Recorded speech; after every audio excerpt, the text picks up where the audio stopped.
ಪಾಂಡವಪುರ ಪುರಸಭೆ ಆಡಳಿತದ ವಿರುದ್ಧ ಜೆಡಿಎಸ್ ಕಾರ್ಯಕರ್ತರು ಸೋಮವಾರ ಬೃಹತ್ ಪ್ರತಿಭಟನೆ ನಡೆಸಿದರು. ಮಾಜಿ ಸಚಿವರಾದ ಸಿಎಸ್ ಪುಟ್ಟರಾಜುರವರ ನೇತೃತ್ವದಲ್ಲಿ ಪಾಂಡವಪುರ 5 ದೀಪ ವೃತ್ತದಲ್ಲಿ ಜಮಾವಣೆಗೊಂಡ ಜೆಡಿಎಸ್ ಕಾರ್ಯಕರ್ತರು ಮುಖಂಡರು ತಮಟೆ ಸದ್ದಿನೊಂದಿಗೆ ಕಾಲ್ನಡಿಗೆಯಲ್ಲಿ ಮೆರವಣಿಗೆಯ ಮುಖಾಂತರ ಪುರಸಭೆ ಆವರಣವನ್ನು ಮುತ್ತಿಗೆ ಹಾಕಿ ಪುರಸಭೆ ಮುಖ್ಯಾಧಿಕಾರಿ ಸತೀಶ್ ಕುಮಾರ್ ಅವರ ವಿರುದ್ಧ ಧಿಕ್ಕಾರಗಳನ್ನು ಕೂಗಿ ಆಕ್ರೋಶ ವ್ಯಕ್ತಪಡಿಸಿದರು. ನಂತರ ಮಾತನಾಡಿದ ಮಾಜಿ ಸಚಿವರು ಸಿಎಸ್ ಪುಟ್ಟರಾಜು ಹಾಗೂ ಪುರಸಭೆ ಮಾಜಿ ಅಧ್ಯಕ್ಷರು ಸದಸ್ಯರುಗಳು ಪುರಸಭೆಯ ಭ್ರಷ್ಟಾಚಾರದ ವಿಷಯಗಳನ್ನು ಸಾರ್ವಜನಿಕರಿಗೆ ತಿಳಿಸಿ ಪುರಸಭೆ ಮುಖ್ಯಾಧಿಕಾರಿ ಸತೀಶ್ ಕುಮಾರ್ ಅವರನ್ನು ಕೆಲಸದಿಂದ ವಜಾಗೊಳಿಸಬೇಕು ಎಂದು ಮೇಲಧಿಕಾರಿಗಳಿಗೆ ಒತ್ತಾಯ ಮಾಡಿದರು. ಪ್ರತಿಭಟನಾಕಾರರ ಮನವಿಯನ್ನು ಸ್ವೀಕರಿಸಿದ ಮೇಲಧಿಕಾರಿಗಳು ಸೂಕ್ತ ಕ್ರಮ ತೆಗೆದುಕೊಳ್ಳುವುದಾಗಿ ಭರವಸೆ ನೀಡಿದ ನಂತರ ಪ್ರತಿಭಟನೆಯನ್ನು ಕೈಬಿಡಲಾಯಿತು. ಪ್ರತಿಭಟನೆಯಲ್ಲಿ ಮಂಡ್ಯ ಮನ್ಮೂಲ್ ನಿರ್ದೇಶಕರಾದ ಸಿ ಶಿವಕುಮಾರ್, ಜಿಲ್ಲಾ ಪಂಚಾಯಿತಿ ಮಾಜಿ ಸದಸ್ಯರಾದ ಎಚ್ ಮಂಜುನಾಥ್, ಸಿ ಅಶೋಕ್, ಪುರಸಭೆ ಮಾಜಿ ಅಧ್ಯಕ್ಷರಾದ ಸೋಮಶೇಖರ್, ಎಂ ಗಿರೀಶ್, ಜ್ಯೋತಿ ಲಕ್ಷ್ಮಿ, ಬಿವೈ ಬಾಬು, ಅರ್ಚನಾ ಚಂದ್ರು, ಜೆಡಿಎಸ್ ಪಕ್ಷದ ತಾಲೂಕು ಅಧ್ಯಕ್ಷ ಎಸ್ ಎ ಮಲ್ಲೇಶ್, ಬೊಮ್ಮರಾಜು, ಚಂದ್ರು, ಶಿವಕುಮಾರ್, ಪಿಎಪಿಸಿಎಂಎಸ್ ಅಧ್ಯಕ್ಷರಾದ ಗಿರೀಶ್, ನಿರ್ದೇಶಕರಾದ ಆದರ್ಶ, ಪಟೇಲ್, ಕೃಷ್ಣೇಗೌಡ ಸೇರಿದಂತೆ ಜೆಡಿಎಸ್ ಕಾರ್ಯಕರ್ತರು, ಮುಖಂಡರು, ಸಾರ್ವಜನಿಕರು ಉಪಸ್ಥಿತಿ ಇದ್ದರು.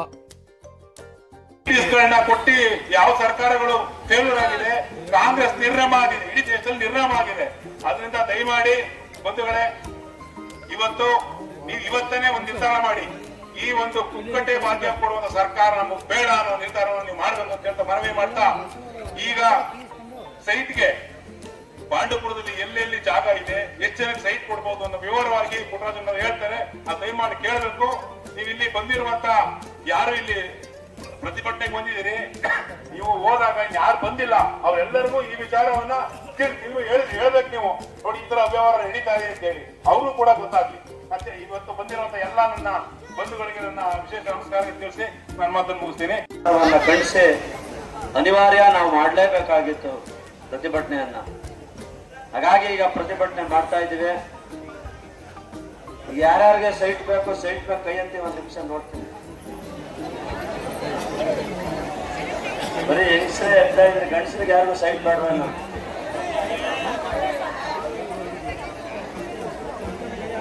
ನಾನು ಈಗ ಸತ್ಯ ಹೇಳ್ಬೇಕು ಸುಳ್ಳು ಹೇಳ್ಬೇಕು? ಪಾಂಡವಪುರ ಪುರಸಭೆ 1996ರಲ್ಲಿ 1050 ಸೈಟ್ ಹಂಚಾದ ಮೇಲೆ ತಿರ್ಗಾ 3.5 ಎಕರೆ ಜಾಗವನ್ನ ಆರವಳ್ಳಿ ಬಸವೇಶ್ವರ ನಗರ ಪಕ್ಕದಲ್ಲೇ ತಗೊಂಡು ಒಬ್ಬ ಪಾರ್ಟಿ ಕೊಟ್ಟದ್ದು. ಅದಾದ್ಮೇಲೆ 275 ಸೈಟ್ ಅನ್ನ ಹಂಚಕ್ಕಾಗಲ್ಲ ಅಂತ ಅಂದ್ಬಿಟ್ಟೆ ಅಂದಿನ ಕಾಲದ ಶಾಸಕರಾದಂತ ಪುಟ್ಟಣ್ಣಯ್ಯವರು, ಕೆಂಪೇಗೌಡರು, ಪುಟ್ಟರಾಜಣ್ಣವರು 3 ಬಾರಿ ಆದ್ರು. ಅದಾದ್ಮೇಲೆ ಪುಟ್ಟಣ್ಣಯ್ಯವರು ತಿರ್ಗಾ 1 ಬಾರಿ ಆದ್ರು. ನಾವು ಕೊಡಕ್ಕಾಗಲ್ಲ ಅಂತ ಅವತ್ತಿಂದನೂ ಪ್ರತಿಭಟನೆ ಮಾಡ್ಕೊ ಬಂದು ಪುರಸಭಾ ಸಾಮಾನ್ಯ ಸಭೆಯಲ್ಲಿ ನಾವು ಇದುವರೆಗೂ ಕಾಪಾಡ್ಕೊ ಬಂದಿದ್ದು. ಎಲ್ಲಿವರೆಗೆ ಕಾಪಾಡ್ಕೊ ಬಂದದ್ದು? ನಾವು ಪಾಂಡವಪುರ ಪುರಸಭೆಯ ಸದಸ್ಯರ ಆಡಳಿತ ಅವಧಿ ಮುಗಿಯುವವರೆಗೆ ಕಾಪಾಡ್ಕೊ ಬಂದಿದ್ದು. ಬಹುಶಃ ನಮ್ಮ ಚಾಲೆಂಜಿಂಗ್ ಸ್ಟಾರ್ ದರ್ಶನ್ ತರ ಒಬ್ರು ಚೀಫ್ ಆಫೀಸರ್ ಬಂದಿದ್ದಾರೆ. ಅದ್ ಯಾರ್ಯಾರಿಗೆ ಏನೇನ್ ತುಂಬಿದನ ಗೊತ್ತಿಲ್ಲ ಇವನು. ಅದ್ ಯಾಕೆ ಈ ನಾವು ಹೇಳಿದ ತಕ್ಷಣನೇ ಹಂಗಾರೆ ನಮ್ಗೆ ಶಕ್ತಿ ಇರ್ಲಿಲ್ವಾ? ಪಾಂಡವಪುರ ಪುರಸಭೆಯಲ್ಲಿ ಜನತಾದಳದ ಅಧಿಕಾರನೇ ಸುಮಾರು ವರ್ಷಗಳಿಂದ ನಮ್ದು ಅಧಿಕಾರ ಇದ್ದದ್ದು. ಯಾಕೆ ಹಂಗಾದ್ರೆ ನಾವು ಹಂಚಕ್ಕೆ ತಾಕತ್ತಿರ್ಲಿಲ್ವಾ? ನಮ್ಗೆ 276 ಜನಕ್ಕೆ ಹಂಚುವಂತ ಶಕ್ತಿ ನಮ್ಗೆ ಇರ್ಲಿಲ್ವೇನ್ರಿ? ಪುಟ್ಟರಾಜಣ್ಣವ್ರಿಗೆ ಇಲ್ವೇನ್ರಿ ಶಕ್ತಿ ಅದು ಹಂಚಕ್ಕೆ? ಪುಟ್ಟರಾಜಣ್ಣವರು ಮೊದಲನೇ ಸತಿ MLA ಆದಾಗ 2006ರಲ್ಲಿ ನಾವು ಸುಮಾರು 500ರಿಂದ 600 ಚಿಲ್ಲರೆ ಸೈಟ್ ಅನ್ನ ಅವ್ರೇನೂ ಮಾಡ್ಲಿಲ್ಲ. ನಮ್ಗೆ ನಾಸೀರ್ ಅಣ್ಣಂಗೆ, ಏಜಸ್ ಅಣ್ಣಂಗೆ, ಸೋಮಗೆ, ಇವ್ರಿಗೆ ನೋಡ್ರಿ ಏನ್ ಗೊತ್ತಿಲ್ಲ. ನನಗೆ ಜನಕ್ಕೆ ಸೈಟ್ ಕೊಡ್ಬೇಕಷ್ಟೇ, ನೀವೇನ್ ಮಾಡ್ಕೊಬತ್ತೀರೋ ಏನೋ ಗೊತ್ತಿಲ್ಲ ಅಂತ. ನಾವು ಕಾನೂನುಬದ್ಧವಾಗಿ ಸೈಟ್ ಮಾಡಿದಂತ ಚೀಫ್ ಆಫೀಸರ್ ಒಬ್ಬ ಶಿವಕುಮಾರ್ ಅನ್ನೋನು ಈ ಬೆಳಗ್ಗೆನೆ ಎದ್ರಕೊಂಡು ಹೊರಟೋಗ್ಬಿಟ್ಟ ಕಡೆಗೆ ತಡೆಯಪ್ಪ ನನಗೆ ಯಾಕೆ ಅಂತ ಅಂದ್ಬಿಟ್ಟೆ.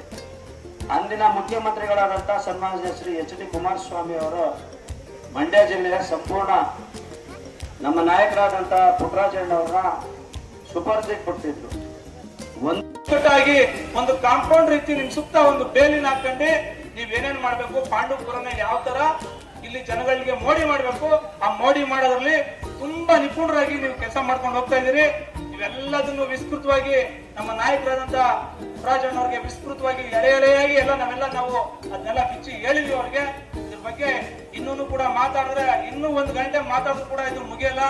ಇನ್ನು ನನ್ಕಿನ್ನ ದೊಡ್ಡ ಅಂತಕ್ಕಂಥ ವಿಚಾರವನ್ನ ಬಹಳ ಸವಿಸ್ತಾರವಾಗಿ ಹೇಳಿದ್ದಾರೆ. ನಾನಾದ್ರೂ ಈ ಸಂದರ್ಭದಲ್ಲಿ ಹೇಳ್ತಕ್ಕಂಥದ್ದಿಷ್ಟೇ, ಬಹುತೇಕ ನಾನು ಶಾಸಕನಾಗಿ ನಿಮ್ಮ ಆಶೀರ್ವಾದದಿಂದ ಆಯ್ಕೆಯಾಗೋ ತನಕ ಪಾಂಡುಪುರ ಒಂದು ಗ್ರಾಮ ಪಂಚಾಯಿತಿಯ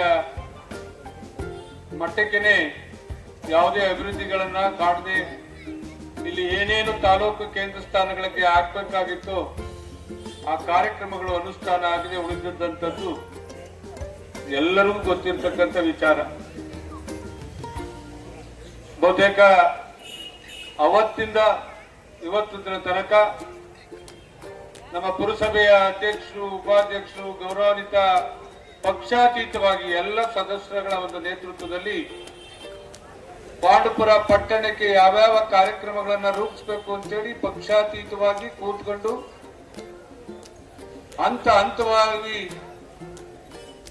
ಇದೊಂದು ಪಾಂಡುಪುರ ತಾಲೂಕು ಅನ್ನುವಷ್ಟು ಮಟ್ಟಿಗೆ ಅನೇಕ ಅಭಿವೃದ್ಧಿ ಕಾರ್ಯಕ್ರಮಗಳನ್ನ ನಾವೆಲ್ಲರೂ ಪಕ್ಷಾತೀತ ಮಾಡ್ಕೊಂಡು ಬಂದಿದ್ದೇವೆ. ಪಾಂಡುಪುರ ಸಬ್ ಡಿವಿಷನ್ ಉಪವಿಭಾಗ, ನಮ್ಮ ಮಂಡ್ಯ ಜಿಲ್ಲೆಗೆ ಒಂದು ಮಂಡ್ಯ ಉಪವಿಭಾಗ, ಎರಡನೇದು ಪಾಂಡುಪುರ ಉಪವಿಭಾಗ. ಮಂಡ್ಯ ಉಪವಿಭಾಗಕ್ಕೆ ಮಂಡ್ಯ ತಾಲೂಕು, ಮದ್ದೂರು, ಮಳವಳ್ಳಿ ತಾಲೂಕುಗಳು ಸೇರಿದ್ರೆ ಪಾಂಡುಪುರ ವಿಭಾಗಕ್ಕೆ ಪಾಂಡುಪುರ, ಶ್ರೀರಂಗಪಟ್ಟಣ, ನಾಗಮಂಗಲ, ಕ್ಯಾರ್ಪೇಟೆ 4 ತಾಲೂಕುಗಳಿಗೆ ಇದು ಕೇಂದ್ರ ಸ್ಥಾನ. ಒಂದು ಕೇಂದ್ರ ಸ್ಥಾನದಲ್ಲಿ ಯಾವ್ಯಾವ ಮೂಲ ಸೌಕರ್ಯಗಳು ಇರಬೇಕು ಆ ಕಾರ್ಯಕ್ರಮಗಳನ್ನ ನಾನು ಮೊದಲೇ ಹೇಳಿದಾಗೆ ಪಕ್ಷಾತೀತವಾಗಿ ಇಲ್ಲೇ ಮೀಟಿಂಗ್ ಕರೆದು ಹಂತವಾಗಿ ಕಾರ್ಯಕ್ರಮಗಳನ್ನ ಹಮ್ಮಿಕೊಂಡ್ವಿ. ಪ್ರಥಮ ಬಾರಿಗೆ ಮೈಸೂರಿನಿಂದ ಶಿವಮೊಗ್ಗ, ಹಾಸನಕ್ಕೆ ಹೋಗುವಂತ ಬಸ್ಗಳು ಪಾಂಡುಪುರ ಪಟ್ಟಣಕ್ಕೆ ಬರ್ತಿರ್ಲಿಲ್ಲ.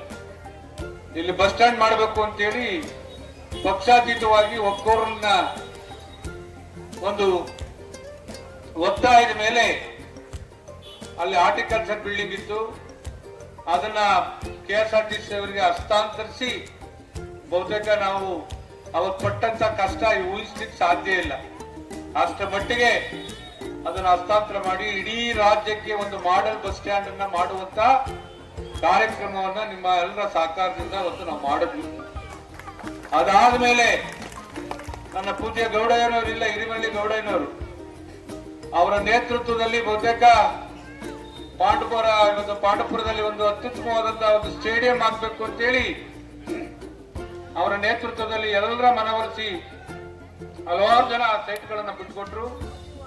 ಅಲ್ಲಿ ಅತ್ಯುತ್ತಮವಾದಂತಹ ಒಂದು ಸ್ಟೇಡಿಯಂನ ಮಾಡುವಂತಹ ಕಾರ್ಯಕ್ರಮವನ್ನು ರೂಪಿಸಿದ್ರು. ಬಹುತೇಕ ನಮ್ಮ VC ಕೆನಾಲ್ ನಮ್ಮ ಪಾಂಡುಪುರ ಪಟ್ಟಣದಲ್ಲೇ ಬಹುತೇಕ ಹರಿದೋಗುತ್ತೆ. ನಮಗೆ ನಾಗರಿಕರಿಗೆ ಸರಿಯಾದಂತಹ ಮೂಲಭೂತ ಸೌಕರ್ಯಗಳು ಇಲ್ಲದ ಕಾರಣದಿಂದ ಅದೊಂದು ರೀತಿ ಕಸಾಯಿಖಾನೆ ರೀತಿಯಲ್ಲಿ ಬೆಳಗ್ಗೆದ್ದು ನನ್ನ ಶಾಲೆಗೆ ಹೋಗುವ, ಕಾಲೇಜಿಗೆ ಹೋಗುವ ಮಕ್ಕಳು ಅವರ ನೋಡ್ಕೊಂಡು ಹೋಗುವಂತ ಪರಿಸ್ಥಿತಿ ಇತ್ತು. ನೀರಾವರಿ ಇಲಾಖೆಯ ಮುಖ್ಯಸ್ಥರನ್ನು ಗಮನ ಸೆಳೆದು ಅಲ್ಲಿ ಪಾರ್ಕ್ಗಳನ್ನ ಮಾಡುವಂತ ಕೆಲಸವನ್ನ 2006ರಲ್ಲಿ ಮಾಡಿದ್ವಿ.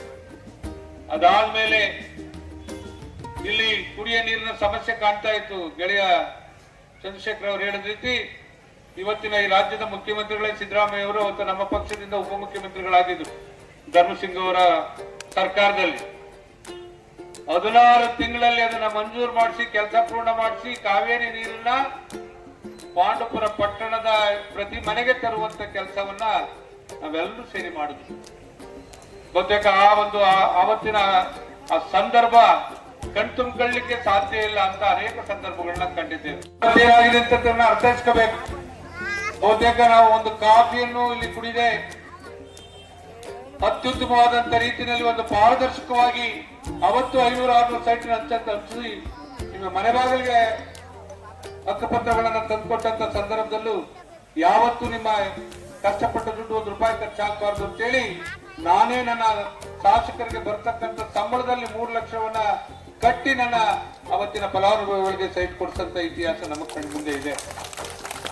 ನಾನು ಬಹಳ ಜನ ಅಧಿಕಾರಿಗಳು ನೋಡಿದ್ದೀನಿ. ಯಾವ ಈ ಚೀಫ್ ಆಫೀಸರ್ ಮ್ಯಾನೇಜರ್ ಕೆಲಸ ಇರ್ತಕ್ಕಂಥದ್ದು, ಅಲ್ಲೆಲ್ಲ ಕೋರ್ಟ್ಗೆ ಹೋಗಿ ಅರ್ಜಿ ಹಾಕೊಂಡು ಬಂದು ಬಹುತೇಕ ಇವನ ಇತಿಹಾಸ ತೆಗೆದ್ರೆ ಒಂದಲ್ಲ ಎರಡಲ್ಲ ಲೋಕಾಯುಕ್ತ ರೈಡ್ ಆಗಿ ಸಸ್ಪೆಂಡ್ ಆಗಿ ಮನೇಲಿ ವರ್ಷಗಟ್ಟಲೆ ಮನೇಲಿ ಇದ್ದಂಥವನು. ಬಹುತೇಕ ಇವ್ರು ಮಾಡ್ಕೊಂಡು ಬಂದಿರತಕ್ಕಂಥ ಅಲ್ಲುಕಟ್ಟು ಕೆಲಸಗಳನ್ನ ಅವ್ರು ಎಲ್ಲೆಲ್ಲಿ ಕೆಲಸ ಮಾಡಿದ್ದಾನೆ ಅಂತಕ್ಕಂಥದ್ದನ್ನ ಎಲ್ಲ ಅಧಿಕಾರಿಗಳಿಂದ ಮಾಹಿತಿ ಪಡ್ಕೊಂಡಿದ್ದೀನಿ. ಇವತ್ತು ಜಿಲ್ಲಾಧಿಕಾರಿಗಳಿಗೆ ಯಾರು ಗಮನಕ್ಕೆ ತಂದಿದ್ದಾನೆ. ಇವತ್ತು ಪಾಂಡುಪುರ ಪಟ್ಟಣದಲ್ಲಿ ಯಾವ ಜಿಲ್ಲಾಧಿಕಾರಿಗಳು ಮಾಡಿದಂತ ಆದೇಶವನ್ನ ತಿರ್ಚಿ ಬ್ಲಾಕ್ ಮೇಲ್ ಮಾಡಿ ಬಹುತೇಕ ಇವತ್ತು ಬಡವರ ಬಗ್ಗೆ ಪರವಾಗಿ ಇವತ್ತು ನಮ್ಮ ಸೇಟುಗಳು ಇವತ್ತು ಅವರು ಜವಾಬ್ದಾರಿ ನಿರ್ವಹಿಸ್ತಾ ಇದ್ದಾರೆ. ಪಾಂಡುಪುರ ಪಟ್ಟಣದಲ್ಲಿ ತಕ್ಷಣ ಸಾಲ ಕೊಡಿಸುವಂತದ್ದು, ರೈತರಿಗೆ ಕಷ್ಟಕ್ಕಾಗುವಂತದ್ದು, ಬಡವರ ಬಗ್ಗೆ ಅನುಕೂಲ ಮಾಡುವಂತ ಕಾರ್ಯಕ್ರಮವನ್ನ ಮಾಡ್ತಾ ಇದ್ರು. ಇವತ್ತು ಅಂತವ್ರನ್ನ ಬ್ಲಾಕ್ ಮೇಲ್ ಮಾಡಿ ಇವತ್ತು ನಿಮ್ಮ ಖಾತೆ ಸರಿ ಇಲ್ಲ, ಬಹುತೇಕ ಇಲ್ಲ ವಜಾ ಮಾಡ್ಬಿಡ್ತೀನಿ ಅಂತೇಳಿ ಎದುರಿಸ್ತಕ್ಕಂಥದ್ದು. ಅಲ್ಲಿ ಅವರ ಸಬಾರ್ಡಿನೇಟ್ಸ್ ಐರಪ್ಪ ಮೇಲೆ ಕೊಡುವೆ ಅಣ್ಣ ಕೊಡೋರು ಬಾಲು ಒಂದು ಕೊಡೋ ಮೇಲ್ ಮಾಡಿ ಇವತ್ತು ಬಹುತೇಕ ನಮ್ಮ ಜಿಲ್ಲಾಧಿಕಾರಿಗಳು ಮಾಹಿತಿ ಕೊಟ್ಟಿದ್ದೇನೆ. ನಮ್ಮ ಆಡಳಿತ ಮಂಡಳಿಯವರ ಆಡಳಿತ ಮುಗಿದ ತಕ್ಷಣ ನಾವೇನೇನ್ ಪೆಂಡಿಂಗ್ ಇಟ್ಟಿದ್ವೋ ಅಂತವೆಲ್ಲವನ್ನ ಅನುಷ್ಠಾನ ಮಾಡದೆ ಈ ಬ್ಲಾಕ್ ಮೇಲ್ ಮಾಡ್ಕೊಂಡು ಎಷ್ಟು ಕೋಟಿಗಟ್ಟಲೆ ಲಂಚವನ್ನ ವಸೂಲು ಮಾಡಿದ್ದೇನೆ ಅನ್ನೋದಕ್ಕೆ ಸಾಕ್ಷಿ ಸಮೇತ ಪುರಾವೆಗಳ ಜೊತೆ ನಾವು ಇವತ್ತಿಗೆ ಬಂದಿದ್ದೇವೆ. ಇವತ್ತು ಜಿಲ್ಲಾಧಿಕಾರಿಗಳು ಪುರಸಭೆಯ ಜಿಲ್ಲಾಡಳಿತದ ಅಧಿಕಾರಿಗಳನ್ನ ಇಲ್ಲಿ ಕಳಿಸ್ಕೊಡ್ತೀನಿ ಅಂತಕ್ಕಂಥದ್ದನ್ನ ಹೇಳಿದ್ದಾರೆ. ಬಂದಿರಬಹುದು ಅಂತೇಳಿ ನಾನು ಭಾವಿಸಿದ್ದೇನೆ. ಅವರ ಸಮ್ಮುಖದಲ್ಲಿ ಇವತ್ತೊಂದು ದೊಡ್ಡ ಮಟ್ಟದ ಎಂಕ್ವೈರಿ ಆಗ್ಬೇಕು. ಇವತ್ತು ಬಹುತೇಕ ಜಿಲ್ಲಾಡಳಿತ ಒಂದು ಲೇಔಟ್ ಬಡವರ ಬಗ್ಗೆ ಹಂಚಕ್ಕೆ ಅಂತೇಳಿ ಬಹಳ ಜನ ಪಾಪ ಅವ್ರ ಸ್ವಂತ ಜಮೀನಲ್ಲಿ ಲೇಔಟ್ ಮಾಡಿ ಅವ್ರ ಕಷ್ಟ ಸುಖಕ್ಕೆ ಮಾರ್ಕೊಳ್ಳುವಂತಕ್ಕೆ ಮಾಡ್ಕೊಂಡ್ ಬಂದಂತವಕ್ಕೆ ಒಂದೊಂದು ಸೈಟ್ ನ ರಿಸರ್ವ್ ಮಾಡಿ ಇಟ್ಕೊಂಡಿದ್ದಾರೆ. ನಾನು ಹೇಳಿದರ ಹೆಸರಿಗೆ ನಮ್ಮ ಸಂಬಂಧಿಕರ ಹೆಸರಿಗೆ ರಿಜಿಸ್ಟರ್ ಮಾಡ್ಕೊಳ್ಬೇಕು ಅನ್ನೋಷ್ಟು ಮಟ್ಟಿಗೆ ಇವತ್ತು ಆ ಸೈಟ್ ಗಳನ್ನ ರಿಸರ್ವ್ ಮಾಡಿ ಇಟ್ಕೊಂಡಿದ್ದಾರೆ. ಇವ್ನು ಇಷ್ಟು ಎಲ್ಲ ಪೂರ್ತಿ ತೆಗೆದಿದ್ದೀವಿ. ಈ ಎಲ್ಲ ಬಹುತೇಕ ಎಷ್ಟು ಕೋಟಿಗಟ್ಟಲೆ ಇವತ್ತು ವಸೂಲಿ ಮಾಡಿರ್ತಕ್ಕಂಥ ಪುರಾವೆಗಳು ನಮ್ಮ ಹತ್ರ ಇದೆ. ಇವತ್ತು ನಾನು ಹೇಳ್ತಕ್ಕಂಥದ್ದು ಇಷ್ಟೇ, ಜಿಲ್ಲಾಧಿಕಾರಿಗಳು ಒಂದು ಸಮಿತಿ ಮಾಡಿ ನಾನು ಎಂಕ್ವೈರಿ ಮಾಡ್ತೀನಿ ಸರ್, ಯಾವುದೇ ಕಾರಣಕ್ಕೂ ಬಿಡೋ ಪ್ರಶ್ನೆ ಇಲ್ಲ ಅಂತಕ್ಕಂಥ ನನ್ನ ಸಂಜೆ ದೂರವಾಣಿ ಮುಖಾಂತರ ಮಾತಾಡಿ ಹೇಳಿದ್ದಾರೆ. ನಾನು ಸಂಬಂಧಪಟ್ಟಂತ ಜಿಲ್ಲಾ ಮಟ್ಟದ ಅಧಿಕಾರಿಗಳನ್ನ ಕಳಿಸ್ಕೊಡ್ತೀನಿ, ಮೆಮೊರಂಡಮ್ ಕೊಡಿ, ಇವತ್ತೇ ಅವನ್ನ ರಜಾ ಹಾಕಿಸಿ ನಾವು ಬಹುತೇಕ ನಾವು ಎಂಕ್ವೈರಿನ ಮಾಡಿಸ್ತೀವಿ, ಕಾನೂನು ರೀತಿ ಕ್ರಮ ತಗೋತೀವಿ ಅಂತಕ್ಕಂಥ ಮಾತನ್ನ ಹೇಳಿದ್ದಾರೆ. ಇವತ್ತೇನು ಜಿಲ್ಲಾ ಮಟ್ಟದ ಈ ಇಲಾಖೆ ಅಧಿಕಾರಿಗಳು ಬಂದಿದ್ದಾರೆ, ಅವರು ಇವತ್ತು ಇಲ್ಲಿ ಬಂದು ಭರವಸೆ ಕೊಡ್ತಾರೆ. ಆ ಭರವಸೆ ಮೇಲೆ ನಾವೆಲ್ಲರೂ ಸಮಾಧಾನದಲ್ಲಿದ್ದು ಅವ್ರೇನ್ ಹೇಳ್ತಾರೆ ಕೇಳ್ಕೋಬೇಕು. ನಮ್ಮ ಅನಿಸಿಕೆ ನಾವು ಇಲ್ಲಿಂದ ನಿರ್ಗಮಿಸೋಣ, ಇಲ್ಲ ಅಂದ್ರೆ ಅವನ ರಜಾ ಆಚೆ ಕಳಿಸ್ತೇ ಇದ್ರೆ ಬೇರೆ ಎಂಕ್ವೈರಿ ಫಿಕ್ಸ್ ಆಗೋ ತನಕ ಇಲ್ಲಿ ಕಾನೂನು ರೀತಿ ಕ್ರಮ ತಗೊಳ್ಳೆ ತನಕ ತಕ್ಕ ಪಾಠ ಕಳಿಸುವಂತ ಕೆಲಸ ಮಾಡದೇ ಇದ್ರೆ ಮುಂದಿನ ಹೋರಾಟ ಬರೀ ಇದು ಸಾಂಕೇತಿಕ. ಕಳೆದ 3 ದಿನದಲ್ಲಿ ನಾನು ಪಾಂಡುಪುರ ಮನೆಗೆ ಅನೇಕ ವಿಶೇಷ ನನ್ನ ತಾಯಂದ್ರು ನಿಮ್ಮ ಸಮಸ್ಯೆಗಳನ್ನ ಹೇಳ್ಕೊಂಡು ಬಂದ್ರಿ. ಏನು ಹೀಗೆ ನಮಗೆ ಬರೀ ಅರ್ಜಿ ಹಾಕಕ್ಕೆ 2,000-3,000 ಖರ್ಚು ಮಾಡಿಸಿದ್ದಾರೆ. ಇರೋದು 100-150 ಸೈಟು. ನಾವು ಇವತ್ತು 1,000 ಜನ ಅಪ್ಲಿಕೇಶನ್ ಹಾಕಿದ್ದೀವಿ.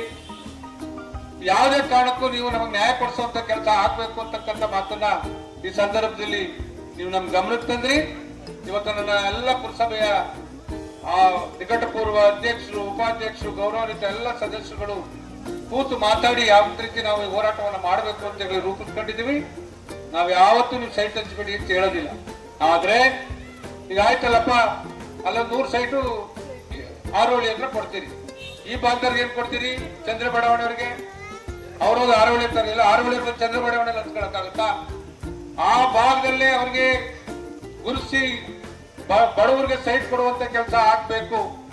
ಬಹುತೇಕ ಚಂದ್ರಿಗೆ ಹೋಗುವಂತ ರಸ್ತೆಯಲ್ಲಿ ಸರ್ಕಾರಿ ಜಾಗ ನಾನು ಅವತ್ತೇ ಒಂದು 25 ಎಕರೆ ಗುರುತು ಮಾಡಿ ಅದನ್ನ ಸರ್ಕಾರಕ್ಕೂ ಬರ್ಸಿ ಮಂಜೂರು ಮಾಡಿಸಿ ಒಟ್ಟಾರೆಯಲ್ಲಿ ನನ್ನ ಜನ ಯಾರು ಸೈಟ್ ಕೇಳ್ತಾರೋ ಅವ್ರಿಗೆ ಸೈಟ್ ಕೊಟ್ಟು ಅತ್ಯುತ್ತಮವಾದಂತ ಬಡಾವಣೆಯನ್ನ ನಿರ್ಮಾಣ ಮಾಡಬೇಕು ಅಂತೇಳಿ ಒಂದು ಸಂಕಲ್ಪ ಏನ್ ಮಾಡಿದ್ದು. ಬಹುತೇಕ ಅದಕ್ಕೆ ಎಳ್ಳು ನೀರು ಬಿಟ್ಟು ಇರೋನ ಅದು ಮಾಡುವಪ್ಪ, ಒಂದು ಆಲೆ ನೀನ್ ಬಂದ್ ದಿನದಲ್ಲೇ ಆಡಳಿತ ಮಂಡಳಿಯನ್ನ ಕೂರಿಸ್ಕೊಂಡು ಮಾಡಿದ್ರೆ ನಾವು ಸಂತೋಷ ಪಡ್ತಿದ್ವಲ್ಲ. ಎಲ್ಲ ಮನಗೋದ ಮೇಲೆ ಇಲ್ಲಿ ಹೆಸರಿಗೆ ಮಾತ್ರ ಸೈಟ್ ಕೊಡ್ತೀನಿ ಅಂತ ಹೇಳಿ ಈಗಾಗಲೇ ಎಲ್ಲೆಲ್ಲಿ ವ್ಯಾಪಾರ ಮಾಡ್ಕೊಂಡಿದೀವಿ ಅಂತಕ್ಕಂಥದ್ದನ್ನ ನಮ್ಗೆ ಗೊತ್ತಿದೆ. ಇವತ್ತು ನಿನ್ನ ಅಷ್ಟು ಸುಲಭವಾಗಿ ಏನು ನಿನ್ ಬಿಡಲ್ಲ. ಇವತ್ತು ಬರೀ ನೀನು ರಜಾ ಹಾಕೋದ್ರೆ ಬಚಾವಕ್ಕಾಗಲ್ಲ. ಬಹುತೇಕ ಹಿಂದೆ ಏನು ಲೋಕಾಯುಕ್ತರು ನಿನ್ನನ್ನ ಜೈಲಿಗೆ ಕಳಿಸುವಂತ ಕೆಲಸ ಮಾಡಿದ್ರು, ಮತ್ತೊಮ್ಮೆ ಕೆಲಸ ಆಗುತ್ತೆ. ಅದಾವ ಗಂಟೆ ನಮ್ಮ ಹೋರಾಟ ನಿಲ್ಲದಿಲ್ಲ. ಆ ಕಾರಣದಿಂದ ನಾನು ಹೇಳ್ತಕ್ಕಂಥದ್ದು ಇಷ್ಟೇ, ಗೌರವಾನ್ವಿತ ಶಾಸಕರೇ, ನಿಮ್ಗೆ ಏನಾದ್ರು ಕಳಕಳಿ ಇದ್ರೆ ಬಡವರ ಬಗ್ಗೆ ದಯಮಾಡಿ ಹಿಂದೆ ನಾವೇನು 25 ಎಕರೆ ಜಾಗವನ್ನು ಐಡೆಂಟಿಫೈ ಮಾಡಿ ಅರ್ಜಿ ಹಾಕ್ತಂತ ಎಲ್ರಿಗೂ ಸೈಟ್ ಕೊಡುವಂತ ಒಂದು ವ್ಯವಸ್ಥೆ ಆಗ್ಬೇಕು ಅಂತ ಹೇಳಿ ಮಾಡಿದ್ವಿ. ಅದ್ರ ಜೊತೆಲೆ ಸೇರಿಸ್ಕೊಂಡು ಆರೋಹಳ್ಳಿಯರಿಗೆ ಆರೋಹಳ್ಳಿ ಭಾಗದಲ್ಲಿ ಕೊಡಿ, ಹಿರಿಹಳ್ಳಿ ಗೆಟ್ಟಲ್ಲಿ ವಾಸ ಮಾಡ್ತಿದ್ರು ಹಿರಿಮಳ್ಳಿಯವ್ರಿಗೆ ಕೊಡಿ, ಈ ಭಾಗದಲ್ಲಿ ನಮ್ಮ ಚಿಕ್ಕಾಡೆ ಭಾಗದಿಂದ ಬಂದು ನೆಲೆಸಿರ್ತಕ್ಕಂಥದ್ದನ್ನು ಅಲ್ಲಿ ಕೊಡಿ, ಚಂದ್ರ ಬಡಾವಣೆಯಲ್ಲಿ ಇರ್ತಕ್ಕಂಥ ಭಾಗದವರಿಗೆ ಅಲ್ಲೇ ಕೊಡಿ. ಆದ್ರೆ ನ್ಯಾಯಯುತವಾಗಿ ಯಾವುದೇ ಒಂದು ಬಡವರ ರಕ್ತ ಇರ್ತಕ್ಕಂಥ ಕೆಲಸ ಈ ವ್ಯವಸ್ಥೆಯಲ್ಲಿ ಆಗ್ಬಾರ್ದು. ನೀವು 150 ಸೈಟ್ ಮಾಡ್ಕೊಂಡು 1000 ಅರ್ಜಿ ಕರೆದಿರಿ, ಯಾವ ಮಾನದಂಡ ಇಟ್ಕೊಂಡು ನೀವು ಸೈಟ್ ಕೊಡ್ತೀರಿ ಅಂತಕ್ಕಂಥದ್ದು ನೀವು ಸಾಬೀತಾಗ್ಬೇಕು. ಈ ಅಧಿಕಾರಿಗಳಿಗೆ ಚೀಫ್ ಆಫೀಸರ್ ದುಡ್ಡು ಮಾಡ್ಕೊಳಕ್ ಹೇಳಿದೀರಾ? ಬಹುತೇಕ ಈಗ ಆಗ ಶುರು ಮಾಡಿದ್ದಾರೆ. ಇಲ್ಲಿ ತನಕ ನಮ್ಮ ಆಡಳಿತ ಮಂಡಳಿ ನಿರ್ಗಮಿಸಿದ ಮೇಲೆ ಈಗ ಹೇಳಿದ್ದಲ್ಲ, ಕೋಟಿಗಟ್ಟಲೆ ಇವ್ನ ಯೋಗ್ಯತೆಗೆ ಸಾರ್ವಜನಿಕರು ಇವತ್ತು ಟ್ರೈನ್ ಕ್ಲೀನ್ ಮಾಡ್ಕೊತಾ ಇದಾರೆ ಬೆಳಗ್ಗೆದ್ದು. ಇವನು ಅದ್ ಕೆಲಸ ಇಲ್ಲ. ಬೆಳಗ್ಗೆ ಇದ್ದಂತೆ ಚೀಫ್ ಆಫೀಸರ್ ಬೆಳಗ್ಗೆ 7 ಗಂಟೆಗೆ ವಾರ್ಡ್ಗಳು ಇರ್ತಿದ್ರು. ಇವನು ಒಳ್ಳೆ DC ಬಂದಾಗ ಬರ್ತಾರೆ. ಇಡೀ ದೇಶನೇ ತಲ್ಲಣಿಸ್ತಾ ಇದೆ ಪೆಟ್ರೋಲ್ ಡೀಸೆಲ್ ಇಲ್ಲದೆ. ಬಹುತೇಕ ಇವನು ಸಿಂಗಲ್ ಕಾರು ಬರಕ್ಕೆ ಡೀಸೆಲ್ ಎಲ್ಲಿಂದ ಹಾಕ್ಸ್ಕೊತಾನೆ ಅಂತ ಗೊತ್ತಿಲ್ಲ ನಮ್ಗೆ. ಇವತ್ತು ಬಹುತೇಕ ನನಗೆ ಹೇಳುದು, ಸರ್ ಇಲ್ಲಿ ಮುನ್ಸಿಪಾಲಿಟಿ ವೆಹಿಕಲ್ಗಳು ನಾವು ಕ್ಲೀನ್ ಮಾಡೋ ವೆಹಿಕಲ್ಗಳು ಡೀಸೆಲ್ ತರ್ಸ ಅರಲ್ಲಿ ಹಾಕೊಂಡು ಓಡಾಡ್ತಾವ ಸರ್ ಅಂತೇಳಿ ಅವ್ರು ಸಭಾನಾಟ ಹುಡುಗರು ಹೇಳ್ತಾ ಇದ್ರು. ಯಾವ್ಯಾವ ಸಿಬ್ಬಂದಿ ವರ್ಗ ಬಾಯ್ಬಿಟ್ಟು ಏನು ನ್ಯಾಯ ಮಾತಾಡೋದಿಲ್ಲ. ನೀನ್ CRL ಎಂಟ್ರಿ ಮಾಡಿಸ್ತೀನಿ, ನೀನ್ ಮನೆಗೆ ಕಳಿಸ್ತೀನಿ, ಜೈಲಿಗೆ ಕಳಿಸ್ತೀನಿ ಅಂತಕ್ಕಂಥದ್ದು ಮಾತೆತ್ತಿದ್ರೆ ಯಾರು ಒಬ್ಬ ರೈತ ಇವತ್ತು ನಮಗೆ ರಸ್ತೆ ಬೇಕು, ರಸ್ತೆ ತೊಂದರೆ ಆಗಿದೆ ಅಂತೇಳಿ ಹಿಂದೆ ಬಹುತೇಕ ನಮ್ಮ ಪೌರ ಕಾರ್ಮಿಕರು ವಾಸ ಮಾಡ್ತಕ್ಕಂಥ ಹಿಂದೆ ಎಲ್ಲ ರೈತರು ಇರ್ತಕ್ಕಂಥ ಜಮೀನಿದೆ. ಆ ಜಮೀನಿಗೆ ಹೋಗಿ ನಾವು ಹಿಂದೆ ರಸ್ತೆ ಗುರುತು ಮಾಡಿ ರಸ್ತೆ ಬಿಟ್ಟಿದ್ವಿ ನಮ್ಮ ದೇವಸ್ಥಾನ ಮುಂಭಾಗ. ಆ ರಸ್ತೆ ನೋಡಿ ಸರ್ ಗುರ್ತು ಮಾಡ್ಬೇಕು ಅಂದ್ರೆ ನೀನ್ ಕಂಪ್ಲೇಂಟ್ ಕೊಡ್ತೀನಿ ಅಂತೇಳಿ ಎದುರಿಸಿ ಕಳಿಸ್ತಾರೆ. ಅಷ್ಟರ ಮಟ್ಟಿಗೆ ಉದ್ದಟ್ಟತನ ಇವನು. ದಯಮಾಡಿ ಇವತ್ತು ನಿಮ್ಮೆಲ್ಲರ ಮುಖಾಂತರ ನಾನು ಜಿಲ್ಲಾಧಿಕಾರಿಗಳಿಗಾಗಲೇ ಎಲ್ಲಾ ವಿಚಾರಗಳನ್ನ ಮಂದಟ್ ಮಾಡಿದ್ದೀನಿ. ಬಹುತೇಕ ಎಲ್ಲ ವಿಚಾರಗಳು ಅವ್ರಿಗೂ ಅರಿವಾಗಿದೆ. ಆ ಕಾರಣದಿಂದ ಕಳಿಸ್ಕೊಟ್ಟಿದ್ದಾರೆ. ಈಗ ಏನು ಜಿಲ್ಲಾ ಮಟ್ಟದ ಅಧಿಕಾರಿಗಳು ಬಂದಿದ್ದಾರೆ, ಅವರು ಅವನ್ನ ರಜಾ ಹಾಕಿಸಿ ಎಂಕ್ವೈರಿ ಮಾಡಿ ಕಾನೂನು ರೀತಿ ಕ್ರಮ ತಗೋತೀವಿ ಅಂತಕ್ಕಂಥ ಭರವಸೆ ಕೊಟ್ಟರೆ ನಾವು ಇಲ್ಲಿಂದ ನಿರ್ಗಮಿಸೋಣ. ಇಲ್ಲ ಅಂದ್ರೆ ಮುಂದಿನ ಕಾರ್ಯಕ್ರಮ ಏನು ಅಂತ ಇಲ್ಲೇ ರೂಪಿಸ್ಕೊಳ್ಳೋಣ. ದಯಮಾಡಿ ನಮ್ಮ ಜಿಲ್ಲೆಯಿಂದ ಬಂದಿರತಕ್ಕಂಥ ಜಿಲ್ಲಾ ಅಧಿಕಾರಿಗಳು ದಯಮಾಡಿ ಬರಬೇಕು ಅಂತ ಹೇಳಿ ವಿನಂತಿ ಮಾಡ್ತೀನಿ. ಬನ್ನಿ ಬಡಿ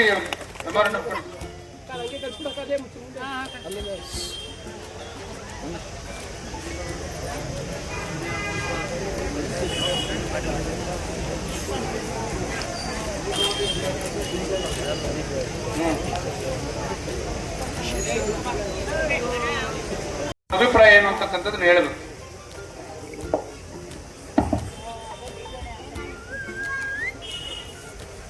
ಮಾನ್ಯ ಈ ಜಿಲ್ಲೆಯ ಜಿಲ್ಲಾ ಉಸ್ತುವಾರಿ ಸಚಿವರಾಗಿ ಹಿಂದೆ ಕೆಲಸ ನಿರ್ವಹಿಸಿರುವಂಥ, ಈ ಕ್ಷೇತ್ರದಿಂದ 3 ಬಾರಿ ಆಯ್ಕೆಯಾಗಿರುವಂಥ ಹಿರಿಯ ಶಾಸಕರು, ಮಾಜಿ ಸಚಿವರು ಆದಂಥ ಸನ್ಮಾನ್ಯ ಪುಟ್ಟರಾಜಣ್ಣವರೇ,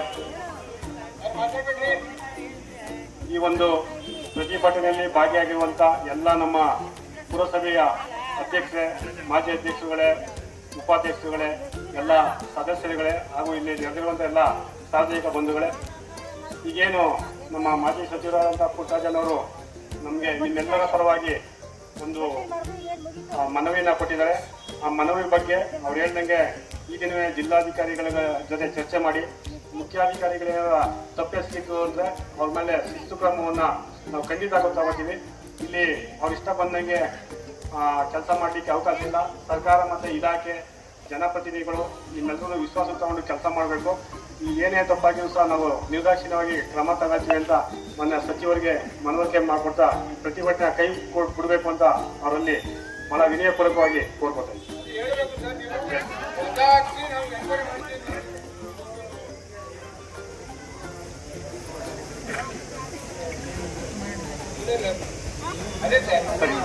ಈಗ ಇಲ್ಲಿ ಸಾಕ್ಷಿ ನಾಶ ಮಾಡುವಂತ ಎಲ್ಲ ಪ್ರಕ್ರಿಯೆ ಆಗುತ್ತೆ. ರಜಾ ಹಾಕಿ ನೀವು ಎಂಕ್ವೈರಿ ಮಾಡಬೇಕು, ಕಾನೂನು ರೀತಿ ಏನ್ ಕ್ರಮ ತಗೋಬೇಕು ಅದನ್ನ ನೀವು ತಗೊಂಡ ಮೇಲೆ ಮುಂದೆ ನಡವಳಿಕೆ ಮಾಡಬೇಕು. ಇವತ್ತೇ ಇಲ್ಲ ನೀವೇ ಡಿಸಿಷನ್ ತಗೋತೀರಾ, ಇಲ್ಲ ಜಿಲ್ಲಾಧಿಕಾರಿಗಳು ಗಮನ ತಂದು ಅವ್ರ ಭರವಸೆ ನಮ್ಗೆ ಸಭೆ ಕೊಡೋದಾದ್ರೆ ನಾವು ಮುಕ್ತಾಯ ಮಾಡ್ತೀವಿ. ವಿಷಯ ಅಂತ ಮಾತಾಡ್ಕೊಂಡು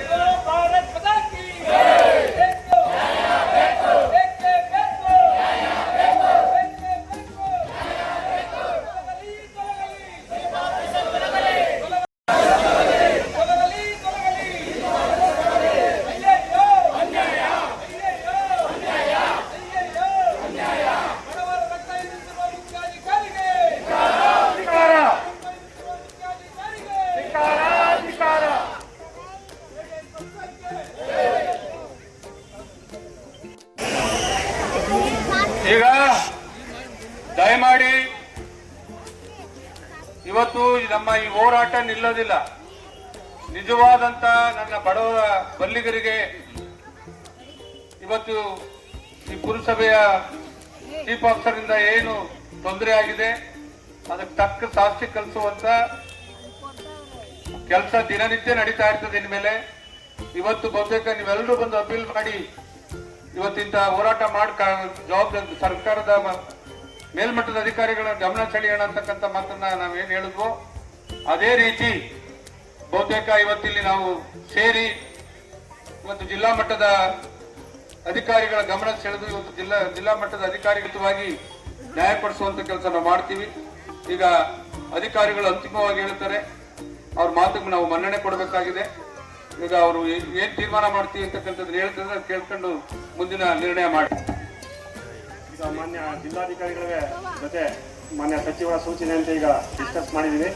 ನೀವು ಇಲ್ಲಿ ಆಫೀಸಿಗೆ ಬನ್ನಿ ಅಂತ ಹೇಳಿದ್ರೆ ಸಾಹೇಬರು ಆಫೀಸ್ಗೆ ಹೋಗಿ ಚರ್ಚೆ ಮಾಡಿ ಪುಟ್ಟರಾಜನವರು ಹೇಳ್ದಂಗೆ ಅವ್ರ ಮೇಲೆ ಕ್ರಮ ತಗೋತೀವಿ ಅಂತ ಹೇಳ್ತಾ ಈಗ ರಜಾ ಹಾಕಿಸ್ಬೇಕು ಅಂತ ಹೇಳಿದ್ದಾರೆ. ಅವ್ರಿಗೆ ರಜಾ ಹಾಕಿ ಬೇರೆಯವ್ರಿಗೆ ಚಾರ್ಜ್ ಕೊಡುವಂಥ ವ್ಯವಸ್ಥೆಯನ್ನು ಸಹ ಮಾಡ್ತೀವಿ.